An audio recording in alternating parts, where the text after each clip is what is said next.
Patrick, hello, hello. Hey, how's it going? Hey, man, how are you? I'm Lyndsey from 93X. Nice to meet you. I'm good. My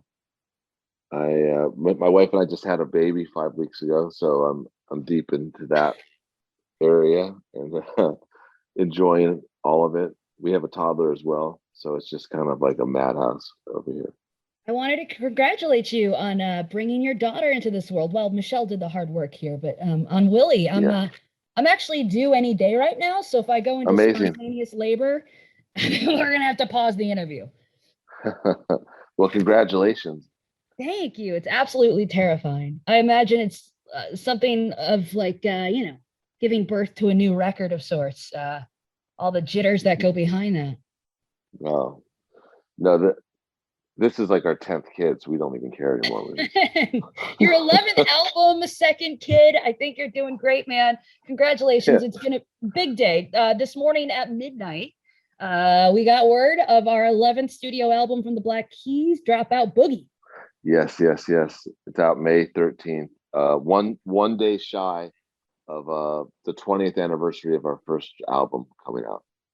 The big come up all the way to Yep. Dropout Boogie. And a new song to go with it, Wild Child, that debuted at midnight. If you stayed up late enough last night, you got the honors of watching the music video for that.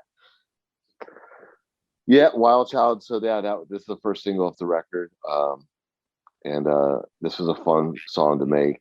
This whole record was fun. This is like the most fun I've ever had making an album, honestly. We've had we've had fun making music always, but this was just so laid back because we no one was really expecting us to make a record. We just had nothing else going on, and we genuinely just wanted to spend time together in the studio. And um, I find myself just going over there just to hang out, quite a bit when we weren't even working. Um, which I think is a testament. Once you get to like the 20th anniversary of being around someone, if you just still want to just hang out with them all the time, I was it's wondering if pretty you good. guys were doing like rock, paper, scissors for whose studio that you're going to record in. Because I know Dan's studio is right down the road from you, right? You've got Audio Eagle and he's got Easy Eyes Sound Studio. Yeah, no, it's not really a question of where because I have a studio that's in my house. It's kind of like it's like my man cave, and Dan's studio is like close to downtown Nashville, and it's more like a clubhouse. So we both, now that we have kids, we both prefer to go there. Leaving the house is ideal to get work done. If we were to work here, my kid would be running up the stairs every 2 minutes. So Carnage of a toddler with Wild Child in the background. Um, yeah, speaking, but I will like I'll take all the stuff I need from over here over there, and it's pretty like we're constantly like there's a little it's like kind of pretty liquid the amount of like where gear goes. So a lot of my stuff can go over there for months at a time, and we'll use some of it. And um yeah, it's fun. I was just wondering like how the process of recording music has changed in the 20 years that you've spent with Dan. I assume, hey, this one has been organically, as you said, produced and recorded is different than how your very first record was made. Or maybe not. well yeah, I mean, when we first started playing music together, we were teenagers, and we don't officially say we formed the band until we really did, which was in 2001, 2002, or two, yeah, like our first record came out in 2002. But in the late 90s, we would get together and record on. I had a cassette 4 track, and that's what we would work on. And um, we've gone through every iteration of recording on, you know, big format tape to early digital stuff. And um, when you're first learning how to do it, like the method that you're using to record your stuff on seems to be really important. But we're at the point now where we have like pretty insane collections of gear and all that stuff. But honestly, like the focus we work with engineers and stuff who know what we want, so the focus is more on the making the music than fiddling with how the snare drum sounds. And the minute we stopped having to worry about that kind of stuff, I think that's sort of when like our records started getting a lot better. So around Attack and Release, we stopped really kind of fiddling with the snare drum, and let other people do it. You've got something to be proud of here. I read that some of the songs were recorded in one take. Well, on all of our records, that's kind of the case. I mean, like Little Black Submarines is one take. Like Wild Child is not one take. That's a song that we actually started with like a drum loop. I made like a little drum loop, and we made a loop of it and started writing to that, and then went and recorded like some sections, and it was done a little bit different. But that's what keeps us kind of interested in, is we have a few different methods of working. And a song like Good Love, which is a song that we wrote and recorded in one take with Billy Gibbons playing guitar, that exists on the record along with Wild Child, which is more of like a produced kind of tune.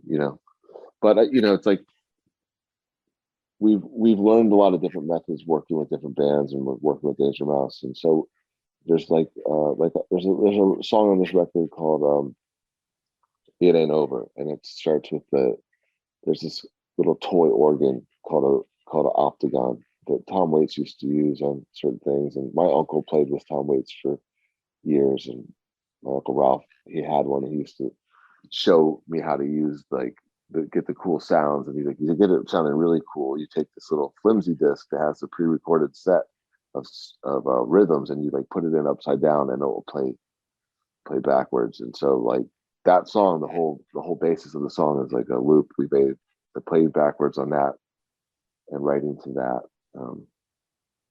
So yeah, I mean, that's how we have fun in the studio. It's keep it creative. It's just being open to trying different methods of working. Yeah. When was this album made? Because I believe Delta Cream came out a year ago in May, and I was wondering if you were just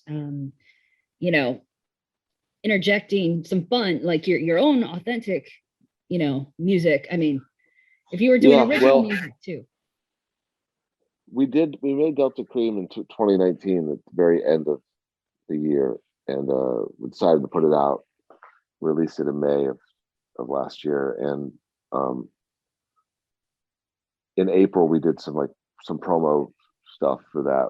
Mainly we went to Bentonia, Mississippi, this very small town that has the oldest continuously operated juke joint in America, called the Blue Front Cafe. We went down there and we recorded a couple of the songs as our only promo for the record. And that kind of experience of going down there for a day, and after a year of like pandemic and being around people, and it was so much fun. And the energy between Dan and I was like, we were both really having a lot of fun with each other. And we decided around then, like, that I was going on a trip to South Carolina, where I have a second home, around the release of the record, and I was going to come back in mid-June. So we decided that when I came back, we would start a new record. So we decided to work the last 2 weeks of June, July, and August. And so over those 6 weeks, we made this record. The last week of August, Dan got COVID, so it blew that week up, and he was sick for that week. And then I got COVID, and like a couple of weeks after that. And so we didn't actually finish the record until the very end of October. But that was how long it took for all of us to get through our COVID shit. And it's been a nightmare for 2 years. So we haven't seen you since the Let's Rock tour then, back in 2019. Yeah, we did 3 shows in 2020 in January, that were a lot of fun. But I was already kind of watching like the Wuhan lockdown, and I was like, man, this is not going to be good.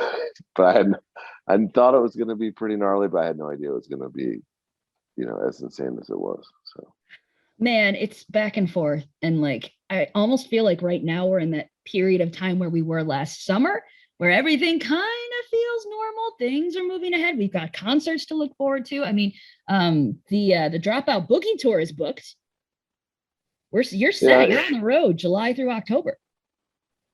Yeah, we're going. Band of horses. I mean, it's happening. We're on the road. You know, yeah, I just, you know, I don't know. And I don't know. I have mixed feelings about the whole thing. You know, I know like my dad's very, very scared of COVID still, but you know, I've had it.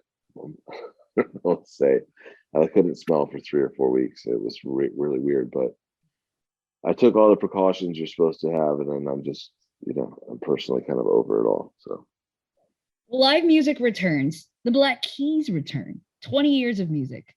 Your 11th studio album, Dropout Boogie, due out May 13th. You can actually pre-order it now. And you've got merch to take with you on the road. The Pink Panther vinyl, the white vinyl you got, it's all at theblackkeys.com. Patrick, all the success with this record and album. We've certainly missed you. Can't wait to catch you out on the road. all right, thanks and congratulations. Good luck with everything. Thanks, man. I'm so nervous. I really appreciate it. Is this your first? Yeah. Oh man, it's gonna be amazing.